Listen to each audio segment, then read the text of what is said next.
Hello and welcome to the Lydia McGrew YouTube channel. Today I'm going to be doing a somewhat longer video.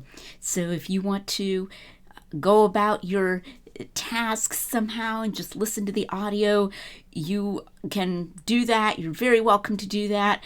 And all you'll miss are my facial expressions and my hand gestures. And hopefully the audio will be what we need and what we want. Okay, so I'm going to talk today about a chapter in a book by theologian and New Testament scholar Dale Allison. The book is The Resurrection of Jesus, Apologetics, Polemics, History. And this is his more recent book. And this is the chapter that I'm going to be talking today on rainbow bodies. And I'll be explaining what those are in a minute. The very first thing I want to say, and this is part of what's making this video a little longer, is that I don't think we should be describing Dr. Allison as a Christian or a fellow believer. That is not meant as a personal insult. That is meant descriptively.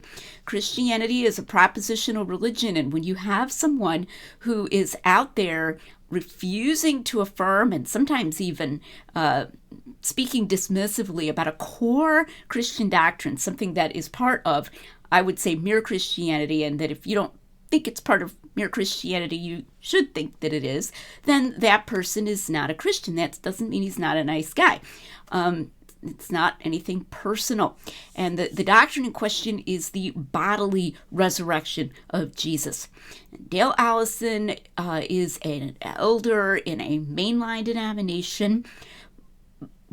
Those of us who would call ourselves conservative have known all our lives, and this is a phenomenon that's been going on for 100 years or more, that there can be people who are leaders, clergymen, elders, etc., in certain denominations that actually outright deny core Christian doctrines such as the resurrection of Jesus. So that's not new. And the fact that someone says, hey, I'm an elder in the PCUSA and I'm, identifies himself as a Christian, that doesn't mean that he's a Christian in the creedal sense. Dr. Allison, at the best, is agnostic about the bodily resurrection of Jesus. Sometimes he'll say he doesn't even know what bodily resurrection is because of physics, and we don't know what bodies are, and all this kind of elaborate stuff, but also because he really doesn't think that Jesus was present with his disciples in a sense that you could take a picture with a camera. You don't have to know quantum physics or understand the nature of physical matter in order to affirm that when Jesus was in a room after his resurrection, he was in a room in the same sense that you or I are in a room. And that's what Allison doesn't believe. And in fact, he will sometimes even dismiss that by saying, what's the advantage of a view of the resurrection that's so literal that Jesus had literal kidneys? So that's and sported a physical costume.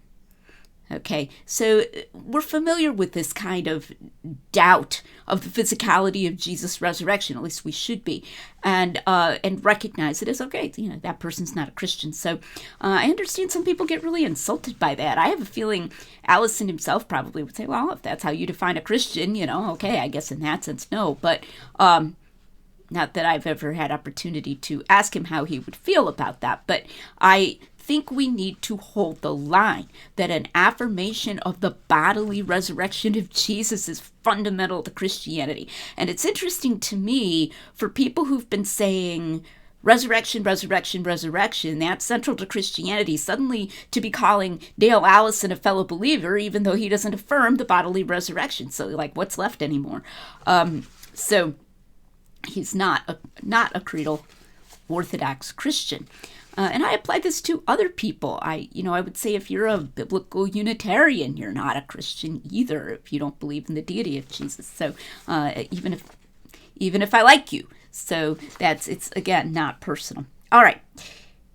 Now, another thing I want to say near the beginning of this video is that it's kind of interesting and I think indicative of where Allison is going with his argument that in his book that I just named, he has a short section where he talks about my husband Tim and me and our work on the resurrection, specifically our 2009 article. And there's kind of important misunderstanding there. And I'm not saying this is deliberate, but it is a kind of indicative misunderstanding, and it's a serious misunderstanding. Dr. Allison says that Tim and I, in our article from the Blackwell Companion, assume the facticity and the historicity of Jesus' appearances in Luke and in John, including the Doubting Thomas episode. And then he objects to this because he says, well, everybody who denies the resurrection denies the facticity of these passages. In other words, he's accusing us of blatantly arguing in a circular reasoning. And so when he talks about assuming it, he doesn't mean we conclude it. I mean, obviously, we do conclude that Jesus appeared to his disciples in those scenes, but that we assume it as a premise of our argument. Well, of course, that's going to be circular. If you come in there and you say, I assume as a premise of my argument that Jesus rose from the dead, the premise that Jesus rose from the dead and appeared to his disciples as recorded in John or as recorded in Luke, that's just a circular argument. And we don't do that. What we assume as a premise instead is that Jesus' appearances of that kind were part of the original testimony of those in a position to know. Now, we're prepared to argue for that. But in that article, we treated it as a premise. And the idea was, okay, if the original alleged witnesses, the disciples of Jesus who would have been in a position to know, were out there testifying, we ate with him in a group. We were invited to touch him. There was one of us, Thomas, who doubted, and then a week later, Jesus appeared, etc. And that this is what they were saying, okay? What's the best explanation of that?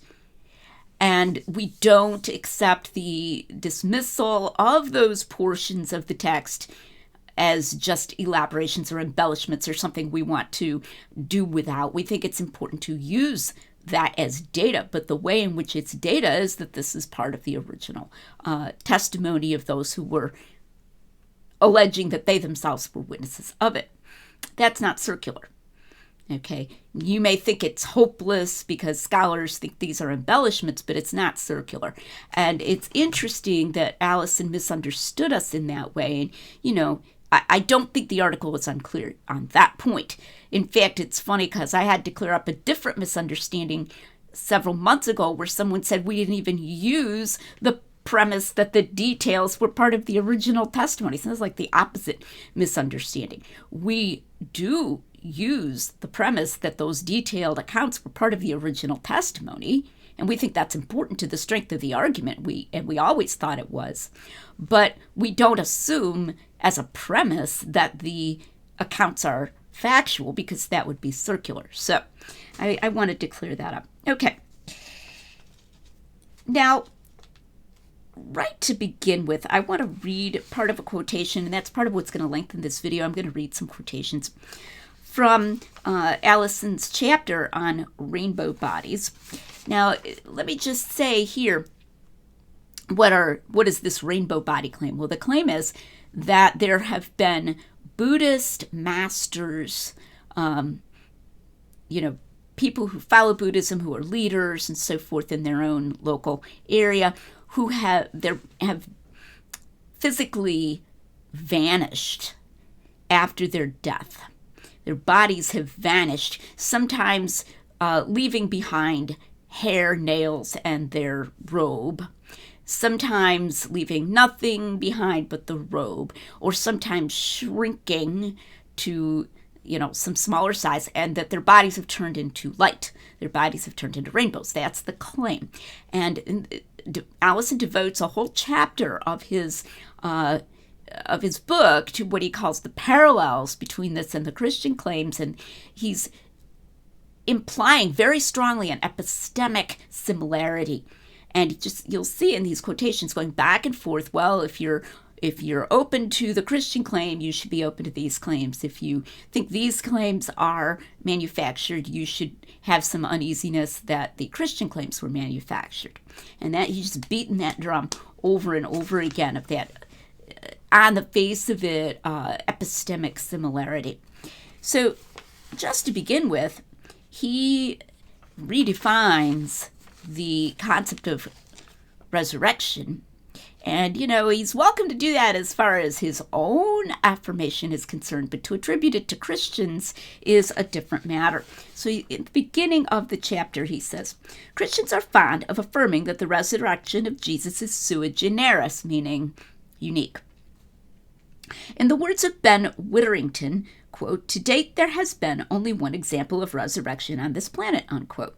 Allison continues, if by this he means that Jesus is the only individual whose dead body has disappeared from this world and moved into some parallel universe or realm of being, then what of Trungpa's report? So Trungpa's report is a report claim, supporting this notion of some Buddhist master whose body turned into a rainbow.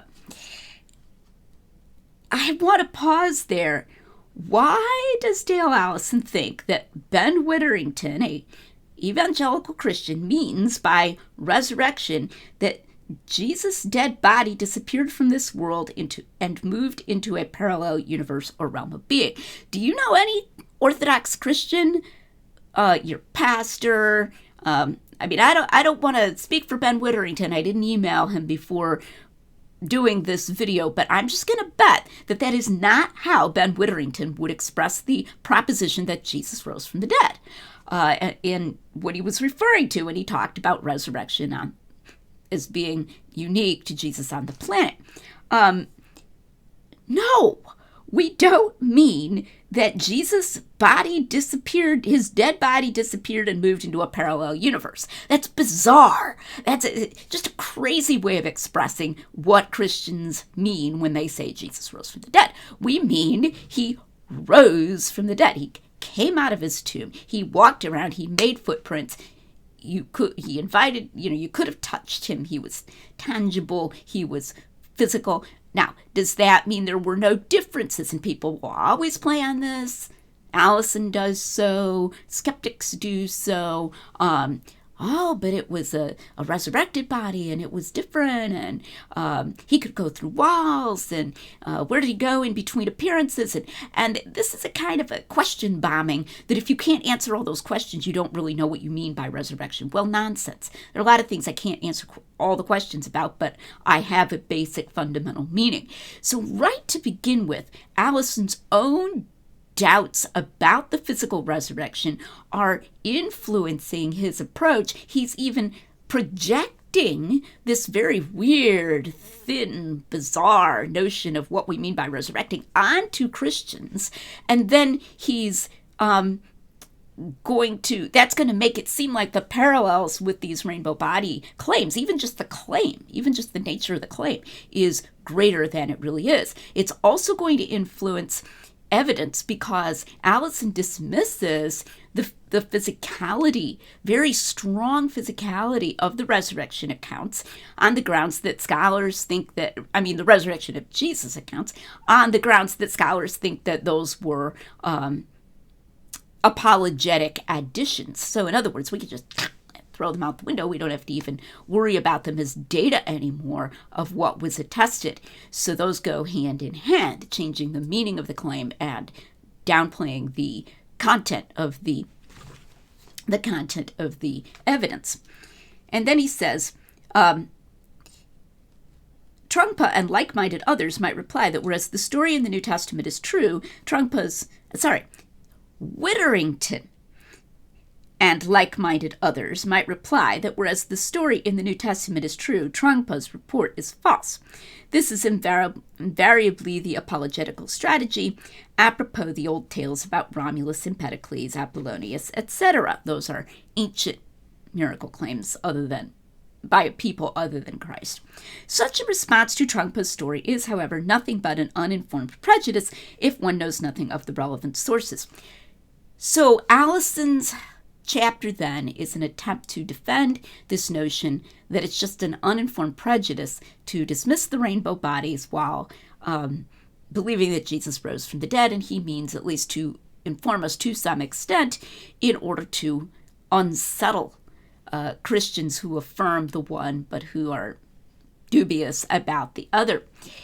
I want here as well to address an objection that I've run into on social media. Have you read this other book about rainbow bodies? Like a book that Allison cites, a couple books about it. No, I haven't. I'm responding to Allison's chapter.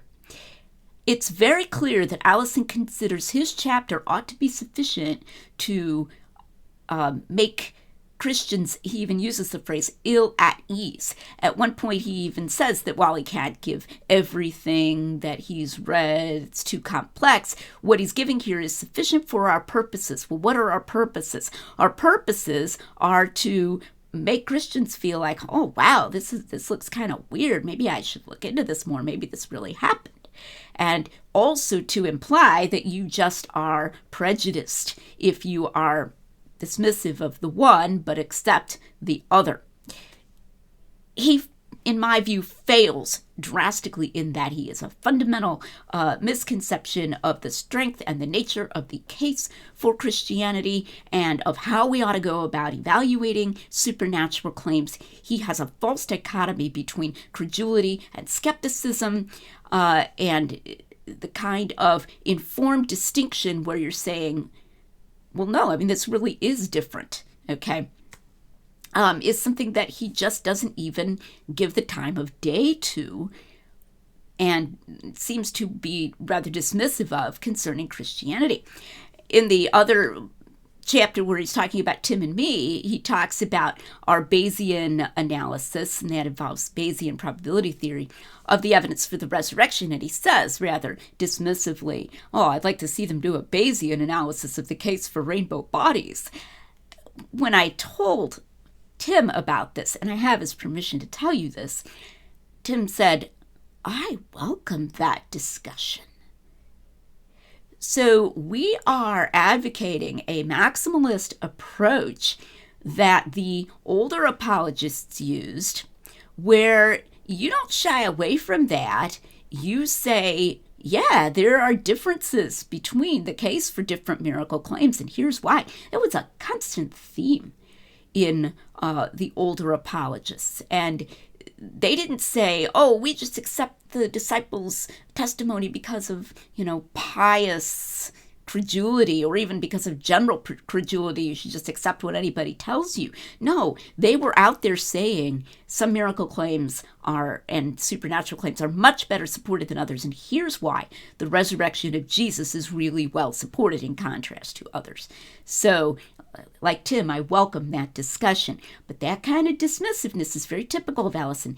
Now, that means that I don't need to read other books before I address Allison's chapter on this. If you think that these rainbow body claims are, ooh, man, they're really interesting and really tough and really unsettling, and you think that somehow Allison's chapter isn't good enough to show that, then what is happening is he's not putting his best foot forward. He's leaving something really important out. There's a difference between making a case that's strong if its premises are true, and then only being able to give representative sampling of the evidence for the premises, referring people to another book for more detail of the evidence for the premises, and just making a case that's fundamentally weak because there's a basic problem, and then if you refer someone to something else, it's just going to be more of the same. And I think that this is the latter type, especially based on the quotations, rather lengthy quotations, that Allison gives in the chapter of the supposed evidence for rainbow bodies. If you think that he's left out something super important and he has made a really poor, weak case, and that there's something in one of these other books that now that's the bombshell, that should really impress people, then let's have it. But don't just say, Lydia McGrew admits she hasn't read this other book. Yeah, Lydia McGrew admits she hasn't read this other book. Allison devoted a whole chapter to it that's supposed to unsettle us. It doesn't unsettle me in the slightest, and therefore it doesn't give me reason to go devote months of my life to reading and writing critiques of other books. And I've done that kind of thing before, and I'll take it back to the person who originally said, have you read this book? And like the person won't even read it. Okay? So no red herrings. If Allison is underselling this case, and I don't think anybody who read his chapter would think that he's underselling this case, then you need to explain how before you just go, hey, look over there, squirrel. Lydia McGrew hasn't read this other book, so I wanted to put that right up front. Concerning this matter of misrepresenting, maybe honestly misrepresenting, I don't know, what Christians mean by resurrection, I wanted to make another point about the end of Allison's chapter. He's talking about Craig Blomberg in a footnote, and he says that Blomberg says that stories and claims of resurrection arose really early concerning Jesus, and that other religions don't have claims of resurrection arising that early. And then Allison says, well, that's not true, because look how early these claims of rainbow body arose. It's not the same claim, and that's not a claim of resurrection. The claim is that, even the claim, just the content, is that the body disappeared, and then that it turned into a rainbow. People saw a rainbow over the house, That's not a claim of resurrection. So no matter how early that claim was made, it's not a counterexample to what Blomberg says. I'm not saying I've researched all of the other religions and that I know that Blomberg is right, that no claim of actual resurrection has been made that soon. But this is not a counterexample. But again, he's using this weird notion of resurrection that his dead body disappeared and moved into a parallel universe. And then that makes a false parallel between the Christian claim and the Buddhist claim. All right. So now I want to move into some other quotations. And I want to show you what I call trial by proxy. I'm getting this from some of the older apologists. And that is what Allison is doing, or at least a close cousin thereof. In the trial by proxy, instead of taking seriously the evidence for Christianity, you talk about something else. And you say, look how weak this is, so then the evidence for Christianity is weak as well. What Allison is doing is a cousin of that, because he's constantly implying that you have to accept both or neither, and that if you don't, kind of link them like that, you're just biased, you're just prejudiced. So here's an example. What would follow if every single one of the stories from Tibet is a hagiographical fabrication or the product of pious hocus pocus? A Christian wanting to defend the uniqueness of Jesus' resurrection might think this the obvious view to back. Yet to my mind, the apologist should here be ill at ease. So there's that phrase, ill at ease. Would not rejection of all the non-Christian stories reinforce the skeptics' repeated insistence that religious sincerity and eyewitness testimony do not ensure historical truth? Well, an informed Christian apologist would answer, that depends. It depends on how easily they could be mistaken and how likely it is that someone lied. It's fundamental. Okay, so if we're out there saying, oh, they're sincere and they're saying this, that doesn't mean we're saying is automatically you accept whatever someone says sincerely or claims to be an eyewitness of. Again, he's attributing that kind of credulity mongering, I might call it, to Christians. If Tibetan bodies never mysteriously dissipate in a few days, but rather against the multiple testimonies, some of it indisputably firsthand, invariably succumb to the usual phases of biological decay, then some must be, if not liars, then deluded victims of someone's misperception or trickery. That's fair. And surely, don't call me Shirley, the more examples of such delusion and or deceit surrounding dead bodies that one can amass, the more confident skeptics will be in rejecting the testimony to the resurrection of Jesus. So Allison has this rhetorical thing he does where he'll say, well, you will be more skeptical if you do this, and you will be more credulous if you do that. And it's clear that he means that would be normal, natural, appropriate to link these in this way. But then it can, it's like this weasel thing. Well, it will be. Yeah, skeptics will be. Skeptics will want to join Allison in linking these and saying it's all nonsense. But should they? That's the question. Should they? Should these rise or fall together? Should these stand or fall together? No. Epistemically, no, they shouldn't. So if we are saying the more reasonably confident skeptics will be in rejecting the testimony to the resurrection of Jesus, there's no surely about it. Okay. According to Robinson, this is a different quotation. This is A.T. Robinson. If it happened in modern Tibet, it could have happened in ancient Palestine. This line of reasoning should, of course, work the other way around too. If one believes that Jesus' tomb was vacant because his corpse became transformed and entered a new state of existence, eye roll. No, that's not what we're saying. Then might one not be more broad-minded about the Tibetan claims? Notice he did let a should slip through there. He means one should be more broad-minded. One guesses, however, that many Christians would be loath to take this road, for if I may generalize, their non-pluralistic theology discourages them from finding close positive correlations between their Lord and non-Christian religious figures. That, however, is a purely doctrinal predisposition or prejudice. It will play no role for historians with a different theology. But let me just inform Mr. Allison. I hope Mr. Allison will remember.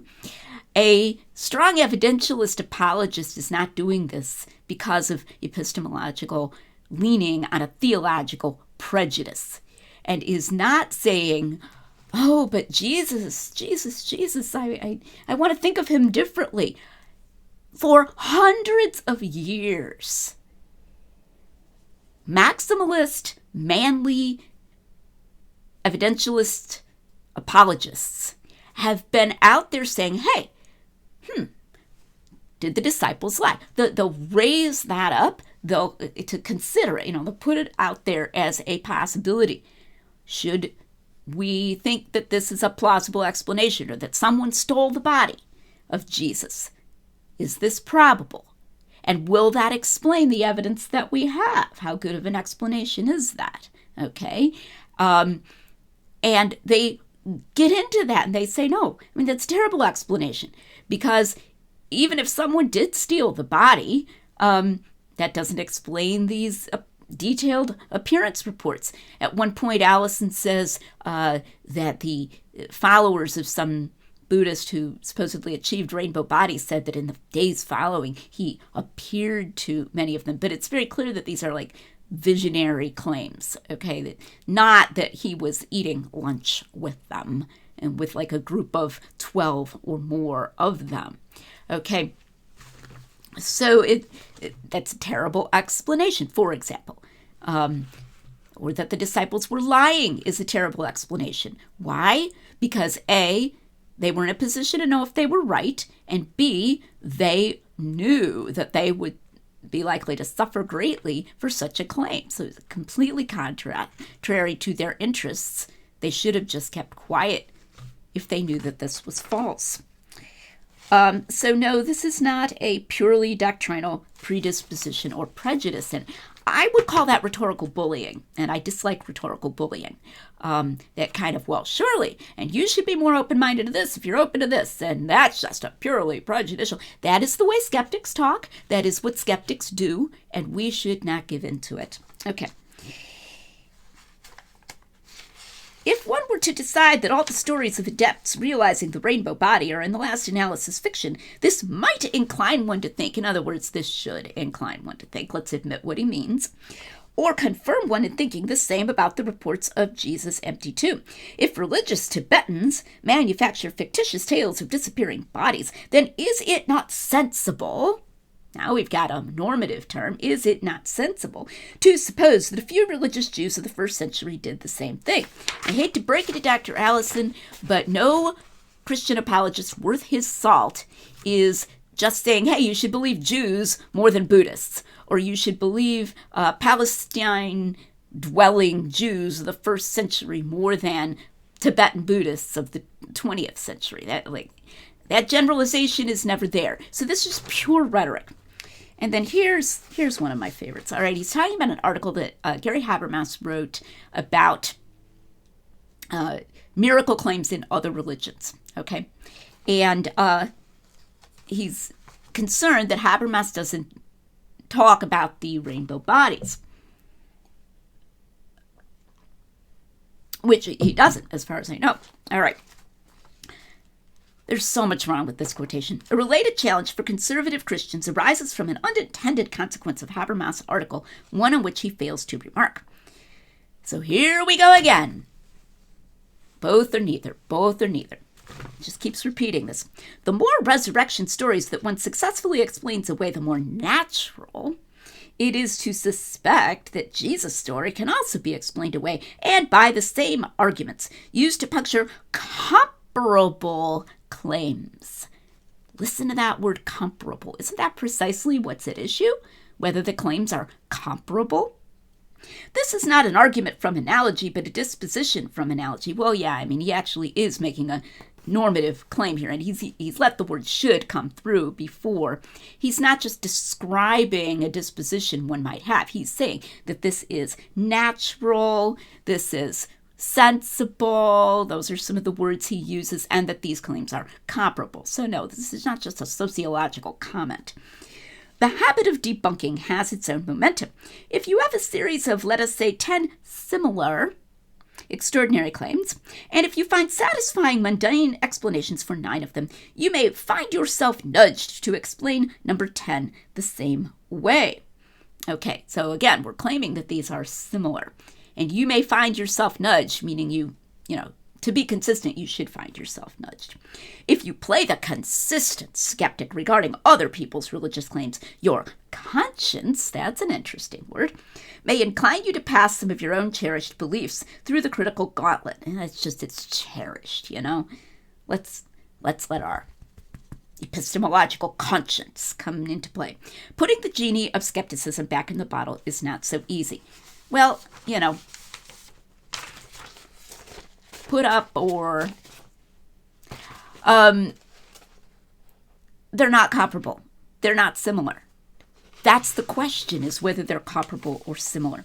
So let me talk a little bit about how they're not comparable or similar. How difficult in the things that he quotes and cites as evidence would it be to be mistaken? And for some of the people whose accounts we have, to just be mistaken. Now, it might be that somebody else is carrying out a fraud, but in that case, we don't know who they are or whether anybody knew who they were and whether they got in any trouble for it or whatever. And for many rainbow body claims, and for many of the people, not that hard. He has this very strange quotation concerning the Dalai Lama, who believes that someone achieved rainbow body. He is the Dalai Lama. He furthermore knows firsthand some of the witnesses involved, witnesses who handed him physical evidence related to the alleged event. You want to know what the physical evidence is? A piece of a robe.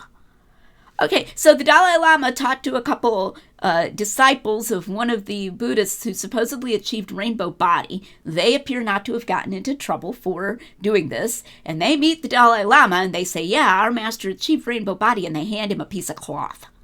This is a joke. This is like a bad epistemological joke.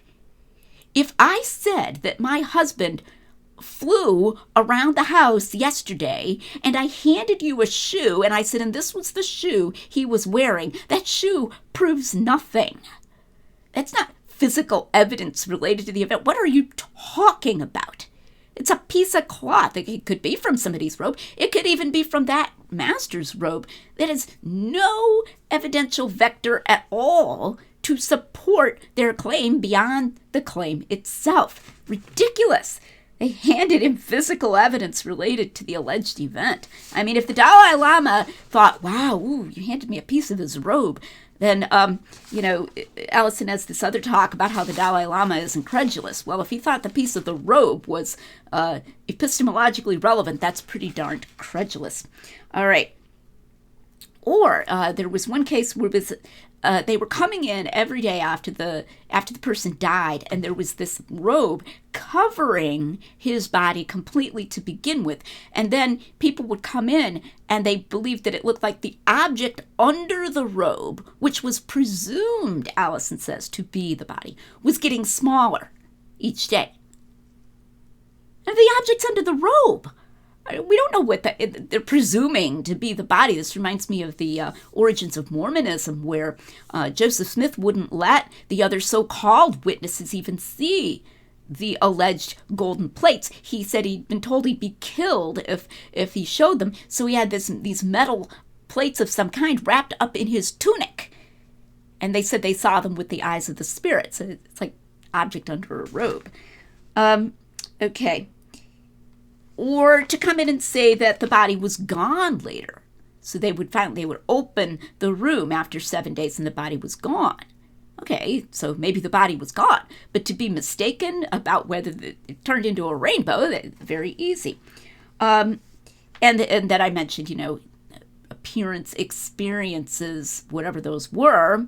This is why, I'll be talking about this later in this video, we should be doing a maximal rather than a minimal case for the resurrection. Or there was even a relative of one of these whose uncle had died, and he thought that his uncle's body was getting smaller. So he's like sitting by the corpse and he's like, it looks smaller to me. Now, we don't know how much smaller or what. And this guy actually did suffer persecution. He contacted the newspapers, and he wanted the journalists to come, and he wanted measurements to be made of his uncle's body. The communists weren't happy about this. He was thrown in prison, I don't know for how long. But then the body was burned, was cremated. So this nephew's already in a religious tradition where they believe that bodies disappear and turn into rainbows. Again, this is not establishing a whole new idea like the disciples of Jesus were. And there's one of those older apologists that shrewdly says that it's much easier to support an existing religion by allegations of miracles within that religious context than it is to establish a new set of religious ideas by within a hostile context by an allegation of a miracle. And it's completely true. So this guy already believes that they turn into rainbows, and he thinks that his uncle may be achieving the rainbow body because the body looks somewhat smaller. Well, I mean, it's very subjective. And then, it was never carried out. So he could have been sincere. Okay. And then there's one where there are some guards. They've thrown the living Buddhist master himself into prison, and he's there. I think they guarded him for like a year, and then eventually they come in to the room and they find nothing. Well, first of all, the claim is they came into the room and they found his body shrunk to the size of he was dead, and his body shrunk to the size of a child. Like, was it just curled up, or did someone else add that to the story? There can be religious embellishments of stories, okay? I don't deny that there are religious embellishments of stories. I just argue that that's not happening in the case of the resurrection claims, and I'm prepared to argue for that.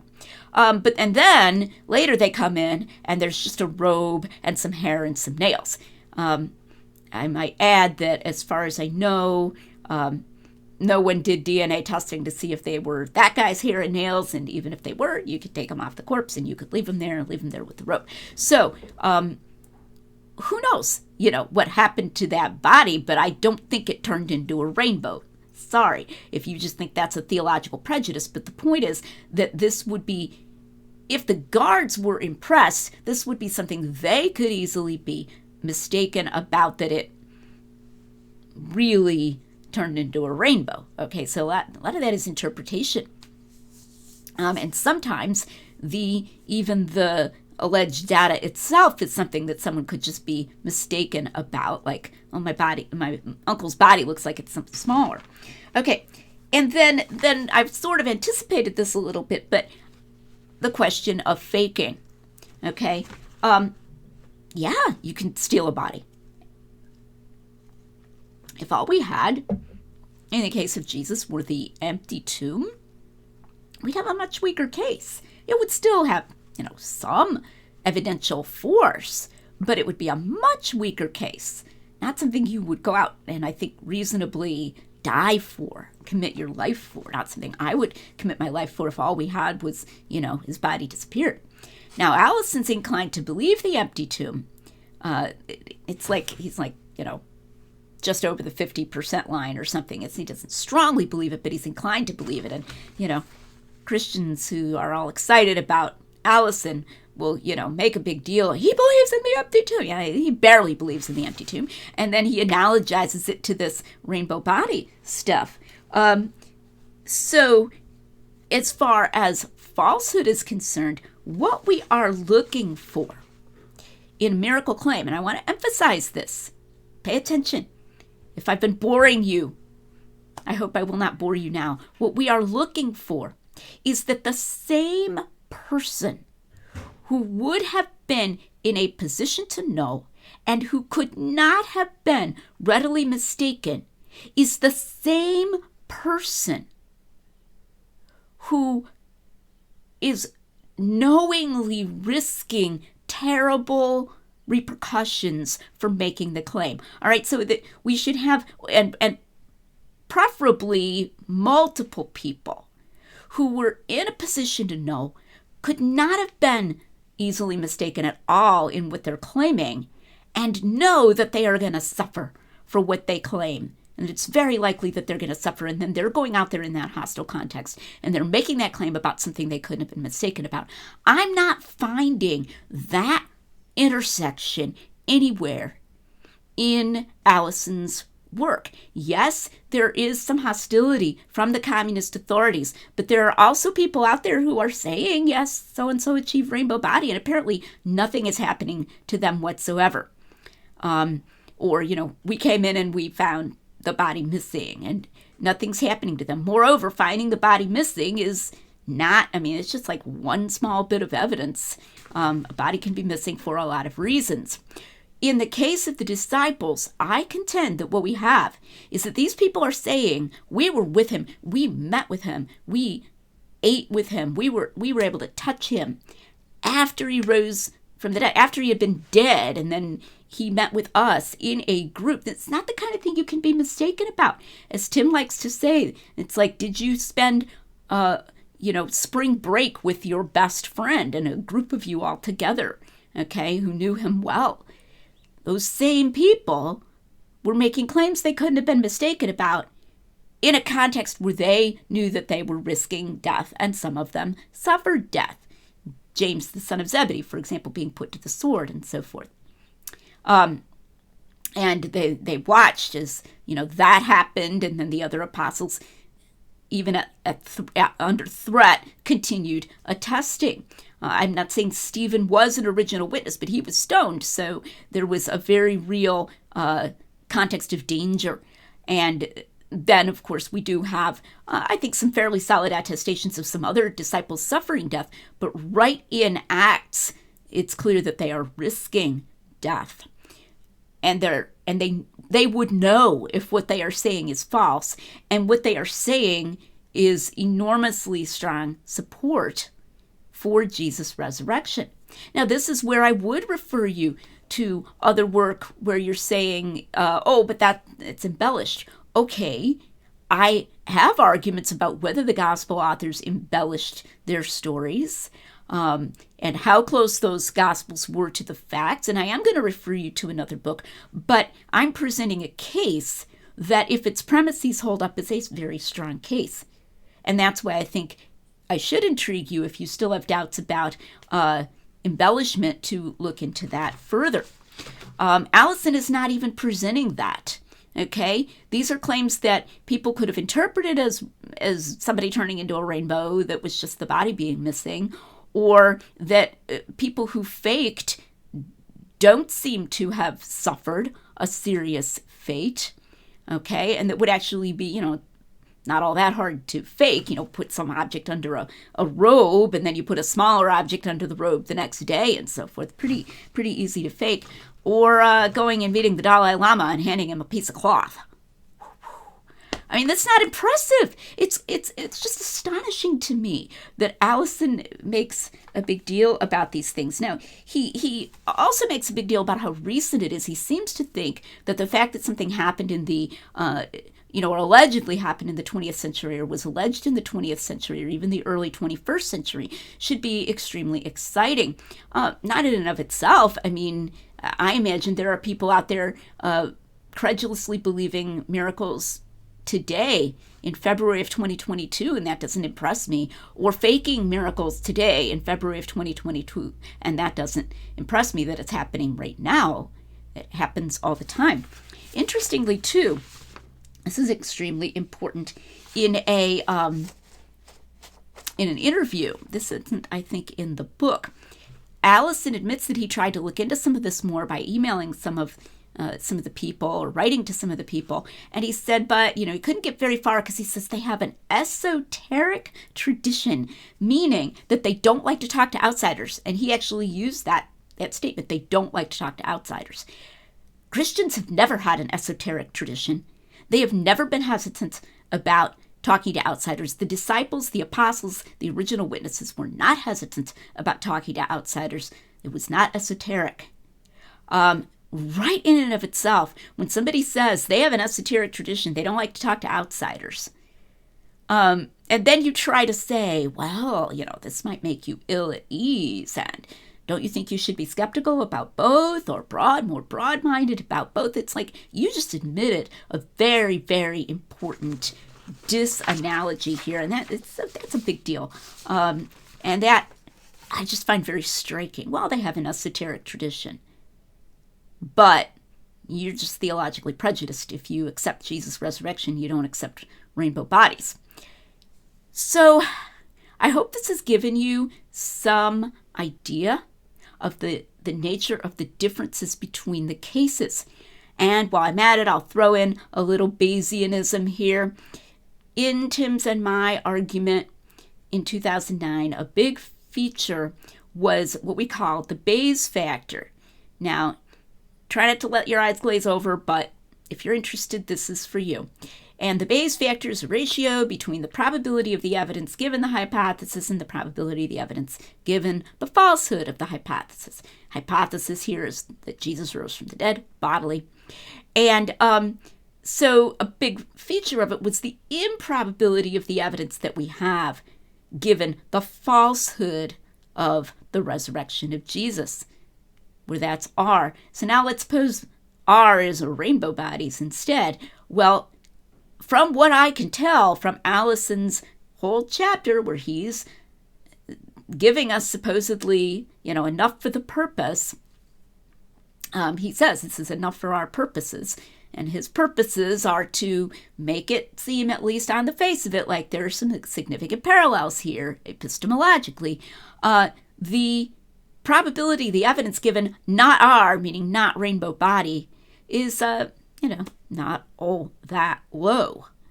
And so where you have the probability in that denominator, and it's not all that low, then the ratio of the numerator to the denominators, not going to be all that exciting. So that's where the Bayesian analysis comes in. Now, could I be wrong? Sure. In theory, I could be wrong. But Dr. Allison's chapter has not given me any good reason to think that I am wrong. So we Christians are not asking you to be credulous. We're not asking you to just accept what the gospel authors say. When you have a witness of proven credit, then that is evidence that the things that he says have taken place, or at least that he believes them, and that he's being careful about them. So you can make an inductive case like that. And I do make an inductive case like that, and a cumulative case for the reliability of the Gospels. But I don't just then say, well, and then they contain the resurrection accounts, so just accept it, that Jesus rose from the dead. I say at that point, well, that is why you shouldn't think that this is something that Luke just embellished. And that's why you should think that this came from the original witnesses. I don't just say somebody said something, believe it. I'm giving you a better argument than that. Go out there as a Christian with your non-esoteric tradition and invite others to follow Jesus on the basis of strong evidence. Thanks for watching. I'm Lydia McGrew.